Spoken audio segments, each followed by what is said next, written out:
Hello மக்களே பாருங்கள், இப்போ வந்து ப்ளவுஸ்க்கு என்ன பண்ண போகிறோம், பட்டி தைக்க போகிறோம். பட்டி வந்து இப்போ பாருங்கள் இந்த மாதிரி துணியாக இருக்குது. இப்போ இதை வந்து என்ன பண்ண போகிறோம், தையல் விட போகிறோம். ஃபஸ்ட் இப்படி மடக்கி கரெக்டாக நேர் பகுதியை பார்த்து அப்படியே தையல் விடணும். இந்த இடத்துல விட்டோம் சிஸ்டர். இப்படி என்ன பண்ணணும், காலேஜில் என்ன பண்ணணும், கரெக்டாக தையல் கொண்டு வரணும். விடுங்க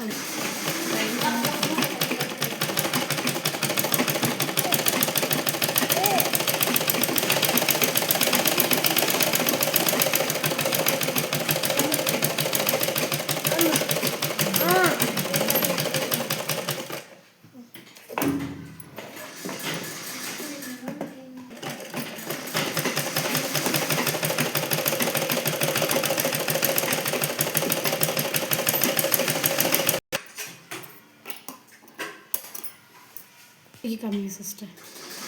அதை பிடிச்சிக்கணும். பாருங்கள் மக்களே, இதை வந்து என்ன பண்ணணும், இப்போ பட்டி வந்து என்ன பண்ணியிருக்கிறோம், தச்சு வச்சுருக்குறோம். பாருங்கள், தச்சு வச்சுருக்குறோம். இப்போ பட்டியில் இந்த பட்டி அளவு ப்ளவுஸில் இந்த பட்டி இருக்குது பார்த்தீங்களா, அந்த இடுப்போட கீழ் பகுதியில் வந்து இந்த பட்டி வரைக்கும், அந்த டாட் பிடிச்ச அந்த தையல் வரைக்கும் அளவு குறிக்க போகிறோம். வைங்க, கரெக்டாக வைக்கணும். இங்கே பாருங்கள், இந்த தையலோட ஒரு மார்க்கிங்கு. இது வந்து தையலுக்கு வெட்டுறதுக்கு இங்கே ஒரு மார்க்கிங். அடுத்து நடுப்பகுதி பிடிக்கணும். அந்த டாட் இங்கே ஒரு கோடு. அடுத்து இந்த இடம்.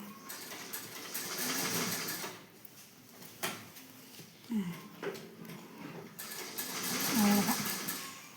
இங்கே பாருங்கள், இப்போ இந்த கோட்டை அப்படியே கரெக்டாக இணைச்சா கரெக்டாக வரும். இதுதான் பட்டியோட அளவு மக்களை. இப்போ இந்த தையலோட போகிறோம். தையல் விடுங்க, அப்படியே எடுத்துருங்க.